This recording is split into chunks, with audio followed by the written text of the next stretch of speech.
This is Too Long for a Voice Note, a podcast about everything and nothing at the same time, presented by Claire and Enzo. Our podcast is produced in London. Some conversations are just too long for a voice note. Hey, he's Enzo. And she's Claire. And this is Too Long for a Voice Note. Hello. Welcome back to another episode. Welcome back to Too Long for a Voice Note.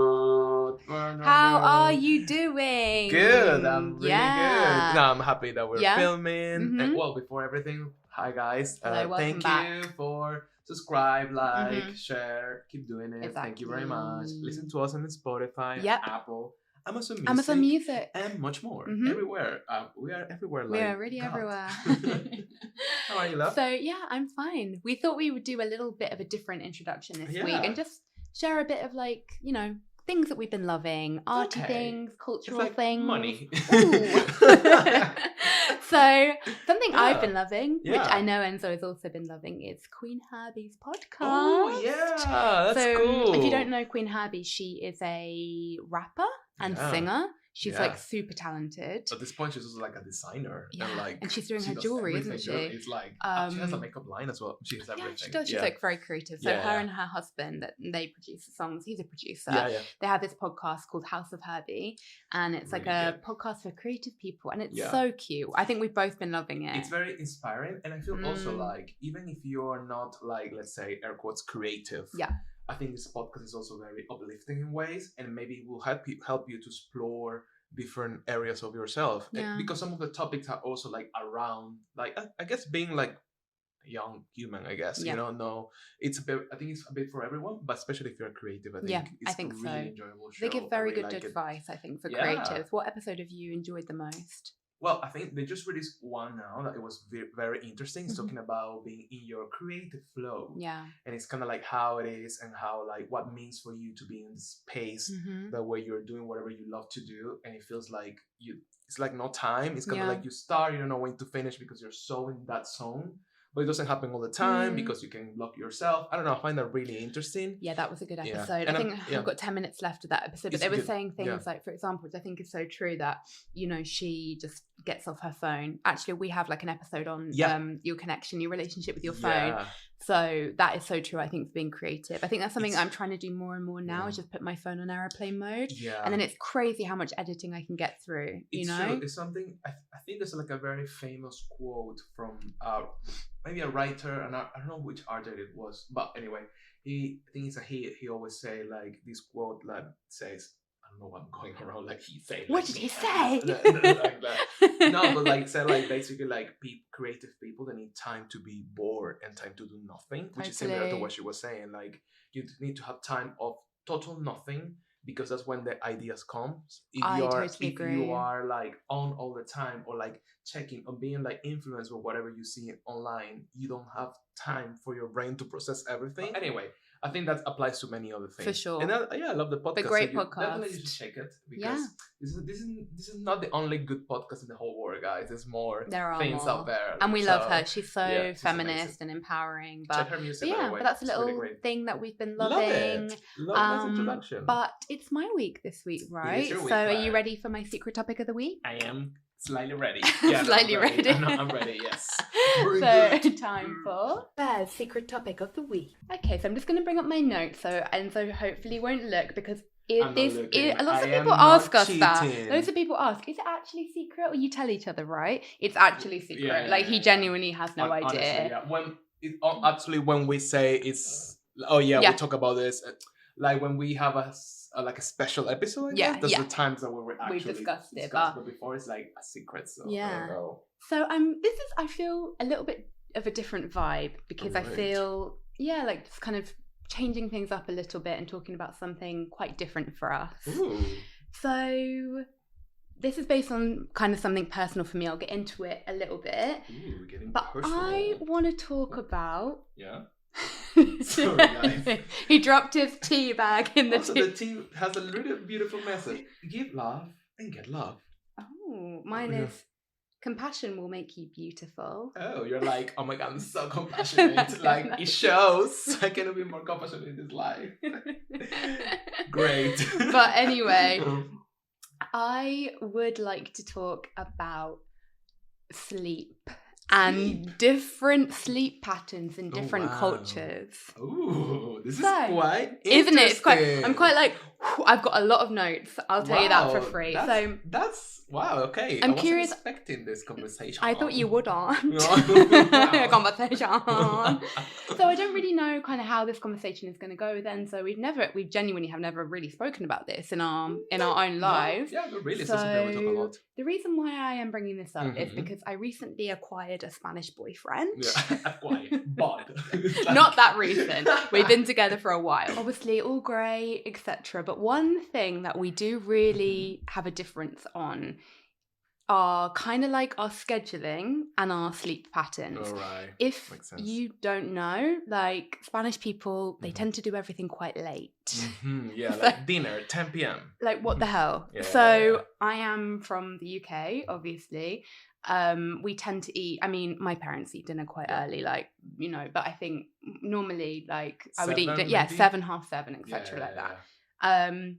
But Spanish people, my God, they eat late. They really, really eat late. I think, because their restaurants, they open sometimes like 8:30 or something. So, you know, and they close like at 1. So it's like eating patatas, like patatas bravas, like at 10 p.m. It's like, wow, it's a choice. But, yeah. So I think I basically was curious about if this was a thing across other cultures as well. So I kind of went down this rabbit hole of researching about sleep patterns globally. And it is quite interesting what I found. Mind blown. Love it. I love this stuff. It's quite interesting. Yeah. So I wanted to give some examples. So to kind of start with the one that I have just given. Yeah. The Spanish tradition of an afternoon nap dates back thousands of years, according to the National Sleep Foundation, and that is called a siesta. Historians believe this is siesta. It's called a siesta. I have a story about that. Get your Spanish together, guys. Siesta. So historians believe that it originated to give farmers time to rest and restore energy in hot climates. But now in Spain, Italy, well, I would argue in Italy it's a bit less, but it depends on what part of Italy you're from. Because, for example, with my family, they're from like the north, so it's literally in the mountains, so it's really cold. It's like no one's buying that. You don't need to have a nap. Oh, it's so hot. Exactly. It's like snowing. And other European countries use a midday pause to go home, eat a leisurely lunch with family, and often nap. And it's true, early afternoon is a time when many people's bodies naturally get tired. So actually, it is recommended by sleep specialists to have a siesta. That's actually meant to be a good thing, because I always understood that napping was really bad for you. We're going to probably go into naps, but I've got lots of different examples from other countries which we can go into. Also, wildly, did you know that sleeping time varies so much between different countries? And actually, really, I thought like everyone went to sleep like at 11. And I think this is probably the root of all of this, right? It's kind of the emphasis and the priority that each culture has. Depends on the needs as a society or whatever. So in the US, Canada, Mexico, UK, Germany, Japan, people sleep about 40 minutes less than other countries.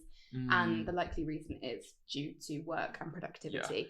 So capitalism countries, very let's just countries. Throw it out there. What are your thoughts on this? What is it like in Latin America? What is your relationship with sleep now? Go into it. I think, starting with the Spanish and Italians specifically, I think I've always found that really interesting, even though like some people, I think they tend to say that's very like lazy behavior, and I heard that a lot, like you know, like Spanish and Italians are fucking lazy because they're sleeping all the time, which I think comes from a bit of a jealousy, because maybe you would like to sleep in the middle of the day and then wake up and have some nice food and beers, right? So you know, so it's choices. But I do think that's really interesting, and I guess you get used to it, because I don't know if I could be able to do something like that. I don't know, for example, Latin America or in Venezuela, we don't have that. Like, you don't. It's like here. You know, you wake up, go to work the whole day, finish your work, and then you do whatever you have to do. But I feel like dinners are, and dinners like normally are about around 7. Yeah. So like, I think it's like more like a global way of like structuring life. Yeah. It's more like, I guess, at least, talking about Caracas as well, I don't think it changed a lot in different other areas, but I guess maybe in areas that are more rural. When we go again with this word, rural. I guess they probably eat a bit earlier as well. Yeah, because it might get dark kind of thing. Yeah, I was wondering if that was a difference between like city vibes or rural vibes, but like my boyfriend's from Madrid, and so it's not, like a city, you know. So it's and you're from Caracas. Like I don't think it makes a big difference between like London and other parts of the UK.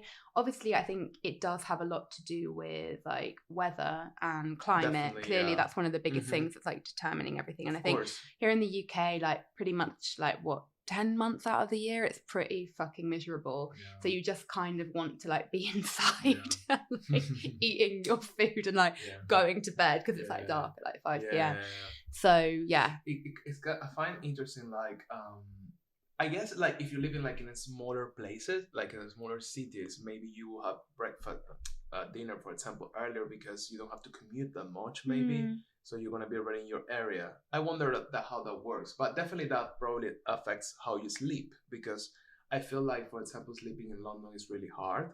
Because it's a lot of stimulation. You're very stimulated the whole day. And then you get home and probably the flat where you live is going to be fucking noisy outside. So you get used to that. It's true. And I think it's really actually bad. I mean, sometimes when I'm going to sleep, and if I stop for a second to listen to noises outside, there are fucking a lot of noises. And like a lot of things. Going back to what you were talking about, Jorge, like how would be the most shocking sleep or like evening pattern between his routine and yours? I know 100% what it is, and it's the eating late, because I think everything, it seems to me that like in Spain, I'm like, it seems to me I've got it cracked, guys. I've done my research. Come into the conclusion that everything is just shifted to be a lot later. So I think he stays at work later, then he'll like go home later, cook later. So I think I'm just on like an earlier schedule than him.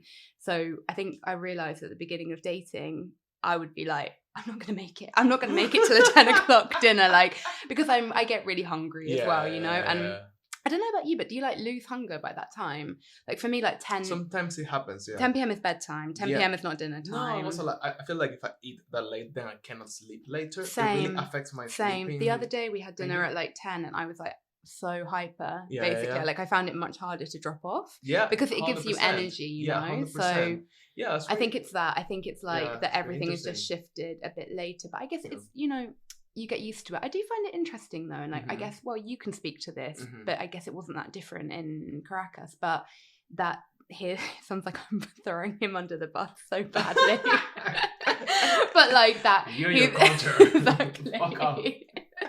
But like, you know, if you're from like Spain or Italy maybe, or like other countries like that, the pattern hasn't shifted to like match, even though, for example, in my boyfriend's case, he's lived in the UK for years, but still he's on like Spanish time. I know what so you mean. If you're like please do comment about that. If you're, you know, somebody living in maybe in the UK or in a different country, like, or if you are somebody who it now lives in Spain and you've come from like another Northern European country. If you change, actually, do you do everything later now as well?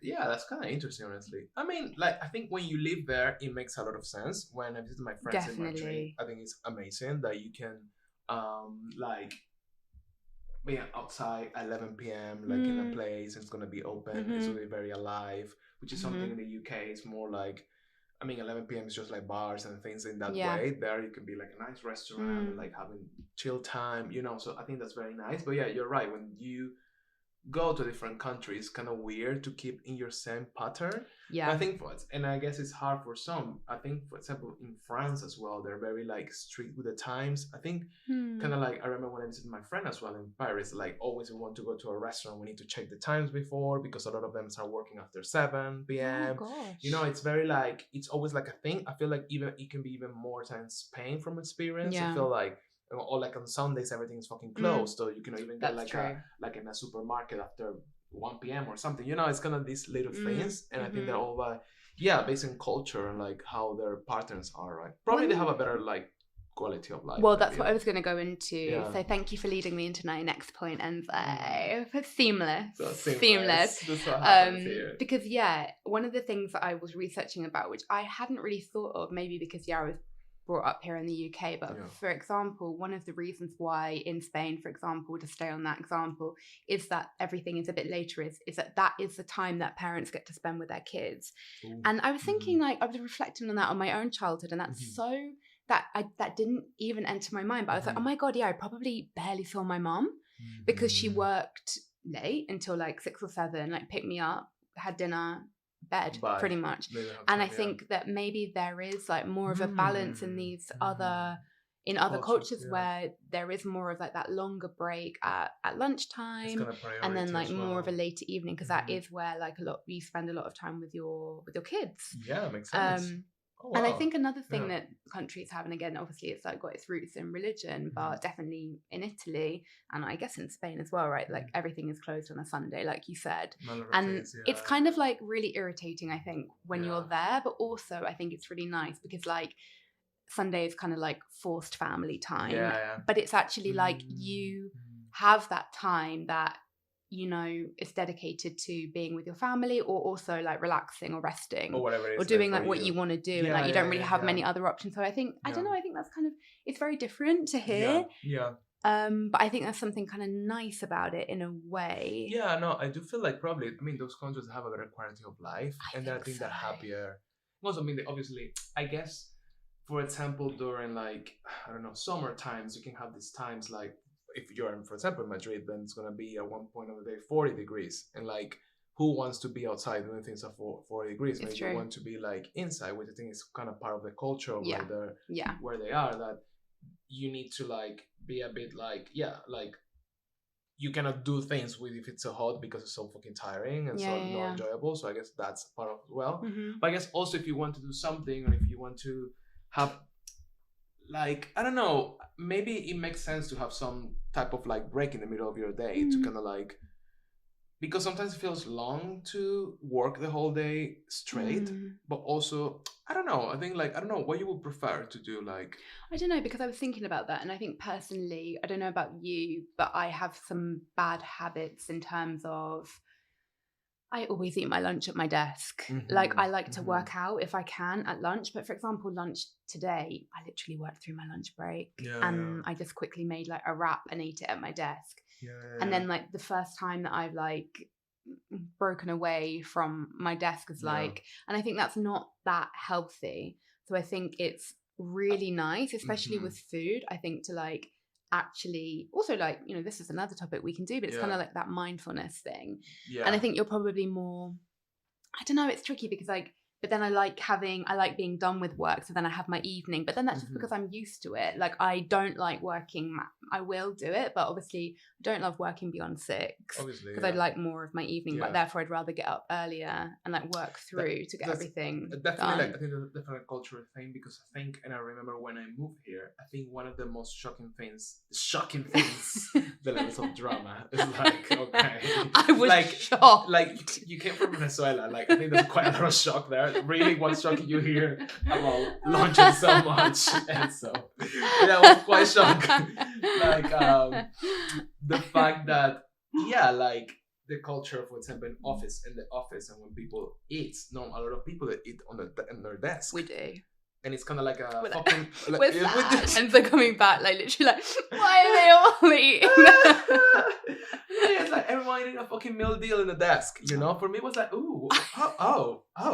Like, first, this is a breakfast. Like, why are we eating a sandwich at 1 p.m.? Choices. Second, like, on the desk. And I think that's a really, like, interesting, like, because even if you're not, I mean, a meal deal is just to make it more funny, but even if you're eating a proper takeaway like food, lunch, you do it like in your desk. And for me, that was quite a shock, because that's not something you see in Latin America. Nice. And it's kind of like funny, because for me it was always like, oh yeah, I need to go to lunch and I'm gonna eat somewhere else. And I still do it. I never eat in my desk. Do you not? Never. At work, no. Really? And I never eat in my desk ever. Wow. While my manager, she's British, she does. Yeah. Most of the time she does. We're thick. It's like we've got a thickness. But it's true. So, and you know, like when I was eating on the eating area of the office, you can tell there's people like from Latin America, there's people from Europe, blah, blah, blah, blah. They're more like, we think eating is kind of like a moment that we need to take.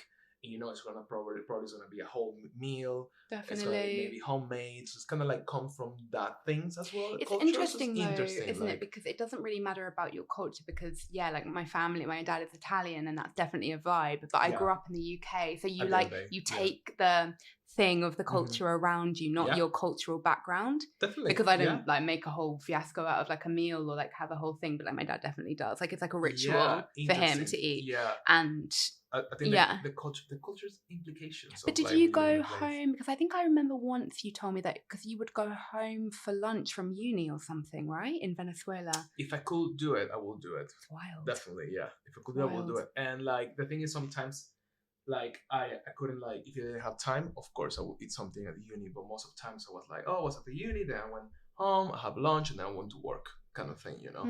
And that's kind of like, I mean, if you can do it, it's very normal, you know. Like people that couldn't do it. It's funny because at uni we have like this place when we eat, you know, like how you call that, like a canteen. Yeah, canteen. But it's like huge, and everybody goes there to eat and have their time for eating, and then they go back to study. You know, I think it's very like religiously, like maybe because also in Latin America also we have a lot of influence from Europe, I guess, from Spain and like Italy. I guess maybe come from there. I don't know, but I feel like in Latin America, I mean, a lot of like our way of expression, communication, and love come from food. And I think that ritual of like having this time of break, it's important.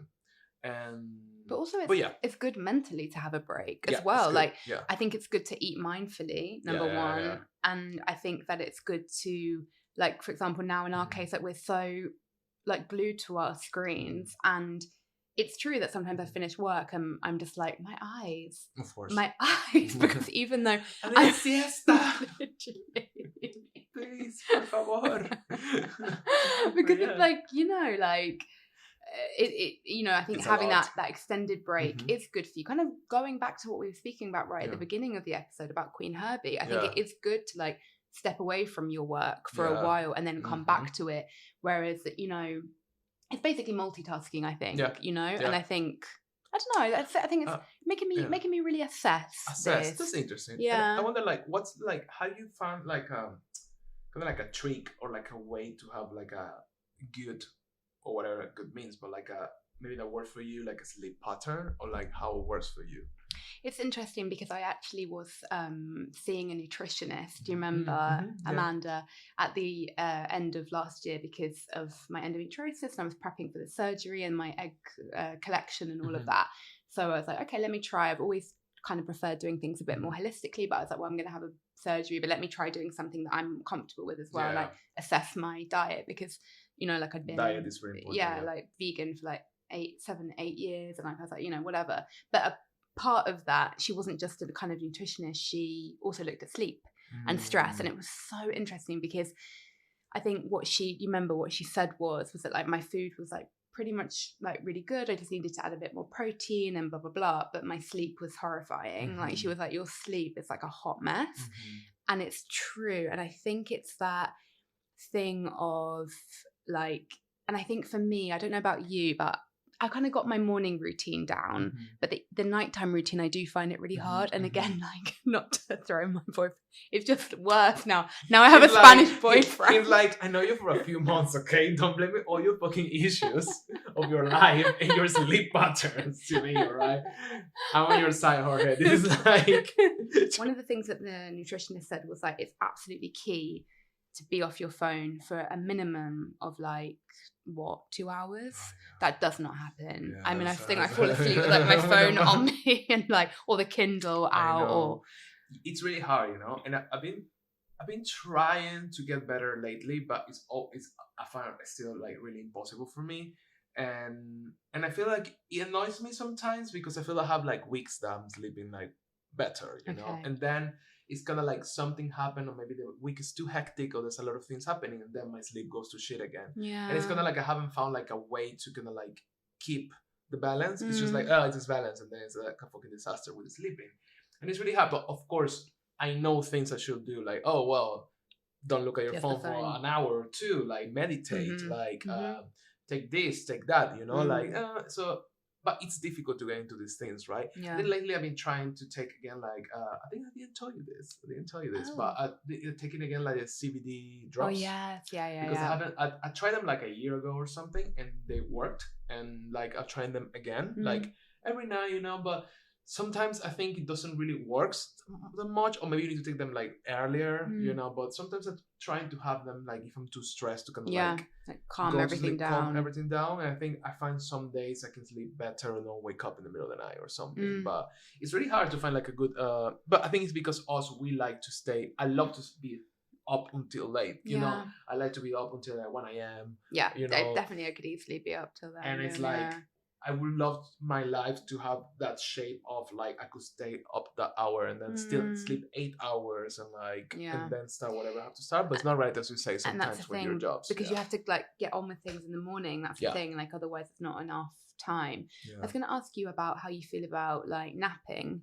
Because I think that's the problem that I have with napping is that like I think my brain doesn't just switch off. So I think with sleep, like what I find hard is dropping off, but then I don't do that thing of waking up often in the night. Sometimes happens, for me. But napping, like a siesta, for example, like I love it that in theory, but I go for a nap. Cute idea, but save it. Save it. Keep it. Yourself.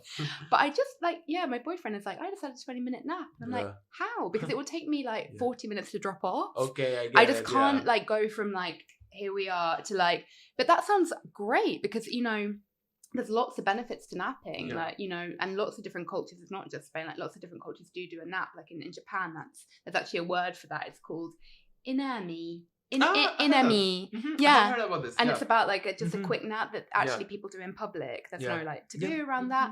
And it's about like productivity and then being fresh and then getting back to it. And then they even have like cages on the streets that you can just get in. Exactly. How interesting. Yeah. No, sometimes I manage to have naps and I think it's amazing. Yeah. But I need to have a nap, and I think that's like a whole theory about like it cannot be more than 30 minutes or something. If you cross the 40 minutes barrier, then you're gonna go fucked up because you fall into this next stage of sleeping.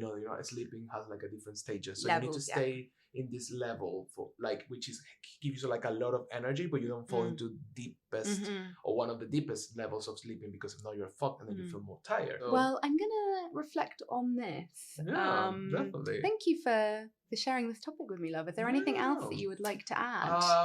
No, I think I don't know if we're over time, but how you feel about like sleeping with someone else? Does it help you to sleep more? Funny you should say that because when I was doing the research, a lot of that was coming up, and again in different countries, it's wild how different it is, and like that people sleep together, people sleep separately. In Scandinavian countries, it's actually really common for people to have 2 different duvets because apparently that's one of the most distracting things about sleeping with somebody. Right. It's the kind of sharing the duvet, so they have their own little duvet. So Scandi, I'm sorry. It's so Scandi like audience. It's like can we have a bit like wow. It's very organized. It can have a bit of romance here. Like, can we share a little duvet? It's like, no, you need to have your duvet. It's like, all right.